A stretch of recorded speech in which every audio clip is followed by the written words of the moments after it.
First of all, thank you, Katie and Jonathan, for the invite, and to ARK as well. I'm going to start today by telling you what I'm not. So, I'm not an expert in climate change. I'm not a person with any environmental credentials, and I'm certainly not an expert in the Life and Time survey, but I will make an appeal that the Life and Time survey needs a little bit of rural proofing. I would like to be able to disaggregate out the findings between rural and urban populations a little bit more. So the more work you do on that, the more evidence base we build for rural communities, which gives us an awful lot more information around what's happening in rural areas, and that gives us an evidence base from which we can lobby policymakers and government. So it's a plea out to the people who are involved with ARK and with the Life and Time survey to let's get it rural proofed a little bit more so that we can use the results, the brilliant work that you do, we can make use of it with rural communities. I'm a director of an organisation that works alongside rural communities, and those communities are working hard to address issues of market failure day and daily. Be that they need to create a space for people to meet, a place for people to play, places for people to find employment and sustain employment, or those who address issues of vulnerability and exclusion. The people that we work with strive daily to provide safe spaces and facilities to address issues of loneliness, isolation, poverty, and they're there to try and create positive change in people's lives. They're ordinary people like you and me. They're volunteers of all ages and all abilities, all backgrounds and all religions. They are ordinary people doing extraordinary things. We help them to do what they do within a set of clear guidelines around community development practice and principles, and we support them to articulate their needs to government in order to shape policy, and we also help policymakers to reach out to them in order to make policy which is fit for purpose for the people that they serve. The paper from Johnny and Katie read like an affirmation of the issues that we suspected would be raised: climate change and scepticism surrounding it, particularly among some of the unionist community, young people and rural communities in Northern Ireland.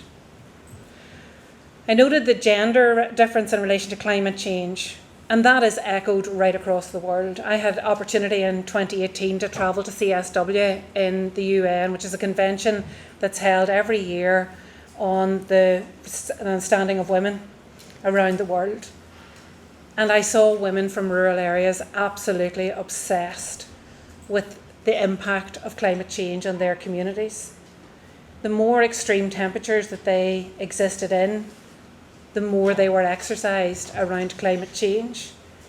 But for the women like us who lived in temperate regions, we didn't understand really the impact of climate change.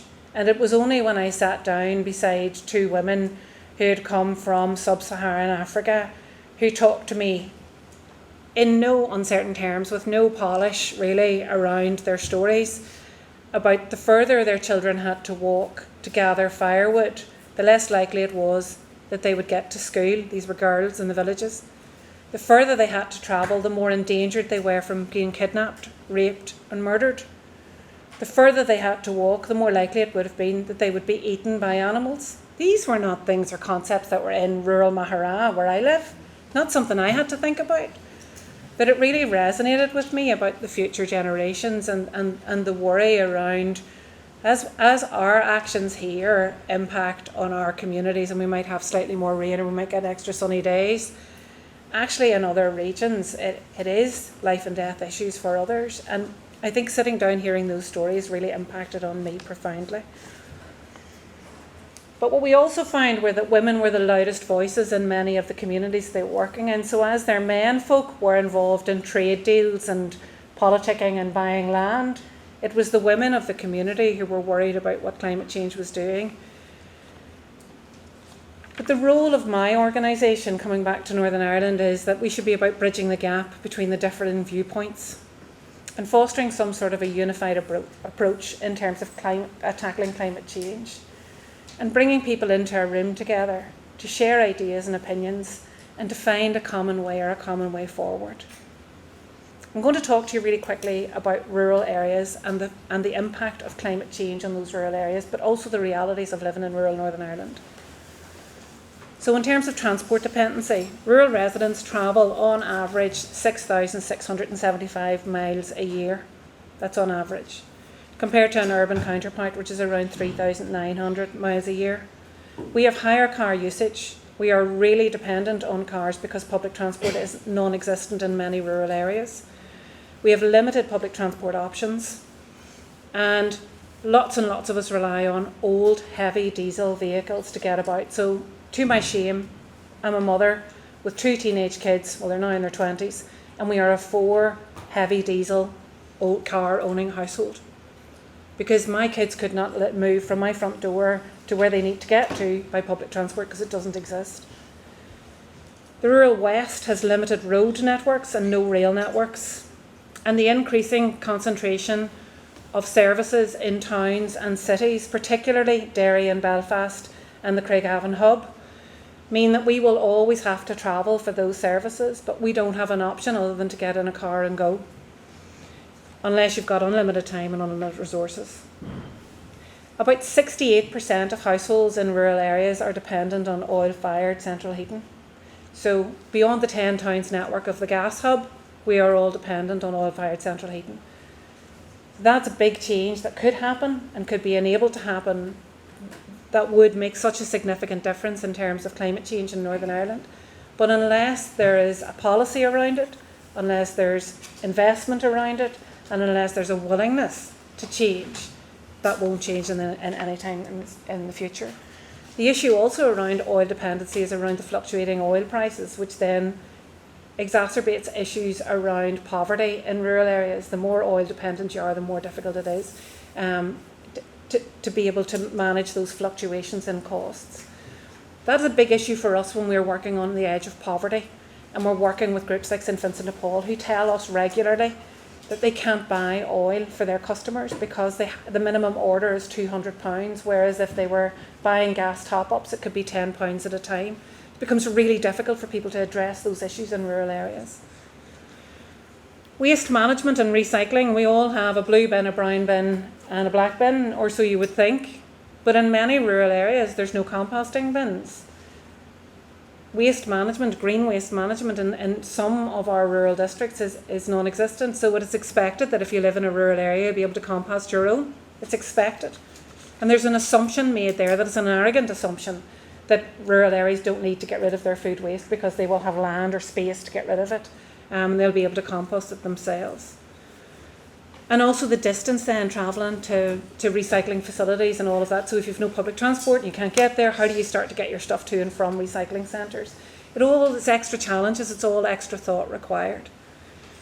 And I won't hide behind the door and saying that loads of people that we know in rural areas burn their household waste. They stick it in the bin and they burn it, and they don't think anything of it because it's what they've done and nobody's told them to do anything different, or they haven't been challenged to do anything different, so it is custom and practice in some areas. Significant economic hardship exists in rural areas. 14% of the population of rural communities live in absolute poverty. That means they don't have enough to get by on. And so with rising energy costs, with having to pay for public transport, having to run a car because you have no choice in that, climate-friendly choices and environmentally friendly choices are at the bottom of the list for people who are just trying to survive. You go to Maslow's hierarchy of need and you sit at the bottom of that and you look at people who just need food and shelter and warmth. That's their priorities. They're not thinking about the future of the planet. In fact, they're not even thinking into next week. They're just trying to survive today. And that's the reality for so many people, not just in rural areas, but so many of our population, particularly in the cost of living crisis. So how do we start to get a conversation about climate change, about sustainability, when people are just trying to survive? We have to make it relevant, we have to make it doable, we have to make it achievable, but we also have to deal with the issues that they're facing and try and resolve those as well. The magnitude of climate change can be overwhelming, leading to feelings of helplessness and a reduced motivation to act. Sure, why would you bother? Sure, everybody's using recycling cups, or everybody's doing, or everybody's... So why would I make a difference? But what we do know as community development practitioners is that community-led initiatives do work. Minds and hearts can be changed with small projects and small steps. We've seen pollinator schemes being adopted by communities in areas which are lacking in green spaces. We've seen rewilding. We've seen growth and food growth programs and recycling and upcycling and sharing of resources happening in communities. Small steps that make a huge difference, but when people are empowered and enabled and supported to change their ways, to think differently or challenged to do something slightly differently, they win and they do it. I want to address the farming community because I'm not a representative of the farming community, thank you. But what I will say in terms of the farming community and talking to some of them has been around practices are dictated to them from afar and have been for a very long time. Lots of our farming community talk about the fact that policies are made in Europe or policies are made in Westminster and they take no account of localism. They take no account of the local way in which our farms are managed. And so they very often fear, or they very often believe, that lots of the information that they get doesn't apply to them, or it's not relevant to them, or it's not compatible with how they farm their land. They feel disenfranchised.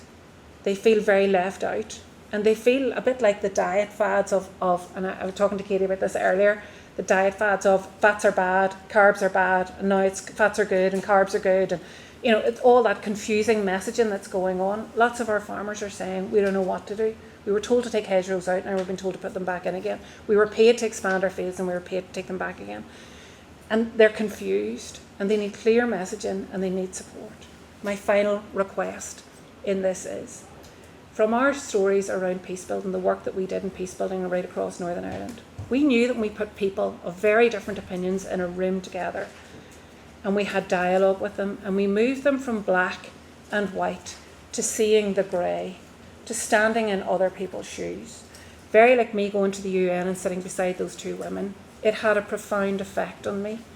When we get people into rooms and we enable them to enter into dialogue, when we show them the art of the possible, when we enable them through empowerment, capacity building and education, when we ask them to talk freely about what their challenges are, we know that we can change hearts and minds. We cannot do it onto people, we must do it with them. And I would espouse today that when you as climate activists, people who are in this room, want to bring those people who are furthest from change in terms of climate, and they're in climate denial in some ways, the best thing to do is to take your community development principles and sit with those values and principles and bring people with you. Walk alongside them and enable them and empower them to see what's possible and to see the art of the possible in all that we do. Thank you for the invitation today.